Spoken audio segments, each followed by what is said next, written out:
প্রযুক্তি নির্ভর লেনদেনে আরও সম্প্রসারণে বাংলা কিউআর কোড চালু করেছে সরকার বলে জানিয়েছেন তথ্য ও সম্প্রচার মন্ত্রী জহিরুদ্দিন স্বপন। দুপুর 12:30টার দিকে রাজধানীর শাহবাগের আজিজ সুপার মার্কেটে বাংলা কিউআর কোড ব্যবহার করে কেনাকাটা শেষে তিনি কথা বলেন। এ সময় তিনি দাবি করেন, বিগত সরকার প্রযুক্তির সুবিধা সাধারণ মানুষের দোরগোড়ায় পৌঁছে দিতে ব্যর্থ হয়েছিল। বিস্তারিত আমির হোসেনের প্রতিবেদনে। দেশের ডিজিটাল লেনদেন ব্যবস্থাকে আরও সহজ, নিরাপদ ও সাশ্রয়ী করতে বাংলা কিউআর কোড ব্যবহার বাধ্যতামূলক করেছে বাংলাদেশ ব্যাংক।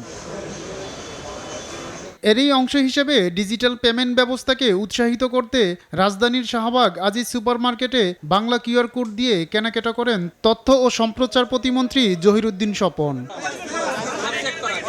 পরে গণমাধ্যমের সঙ্গে কথা বলে মন্ত্রী জানান, প্রযুক্তি নির্ভর লেনদেন বাড়ানো এবং নগদ কাগজে টাকাবিহীন অর্থনৈতিক ব্যবস্থা গড়ে তুলতেই সরকার বাংলা কিউআর কোড চালু করেছে। সর্বোচ্চ মাত্রায় প্রযুক্তি নির্ভর লেনদেনে প্রবেশ করতে যাচ্ছি, যার আনুষ্ঠানিক যাত্রা বাংলা কিউআর কোডের মাধ্যমে আমরা দেশব্যাপী কেনা বেচার লেনদেন শুরু করেছি।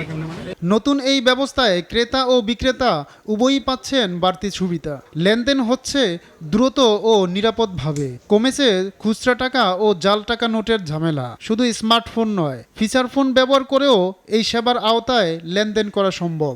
ডিজিটাল লেনদেন হলে টাকা পয়সা নিয়ে আর ঘুরতে হয় না, যখন তখন যেখানে খুশি সেখানে মোবাইল অ্যাপসের মাধ্যমে পেমেন্টটা করা যায়।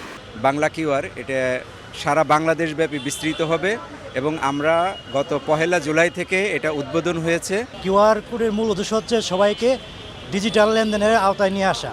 আর যখন সবাই ডিজিটাল লেনদেনের আওতায় চলে আসবে তখন ক্যাশলেস হয়ে যাবে এবং গভর্নমেন্টের অনেক টাকা এখানে কস্ট কাটিং হবে। গত 30 জুন ও 1 জুলাই মাত্র 2 দিনেই বাংলা কিউআর কোড ব্যবহার করে প্রায় 22 কোটি টাকার লেনদেন হয়েছে। আর দেশে বাংলা কিউআর রূপান্তরিত মার্চেন্ট কিউআর কোডের সংখ্যা ইতিমধ্যে 20 লাখ ছাড়িয়েছে।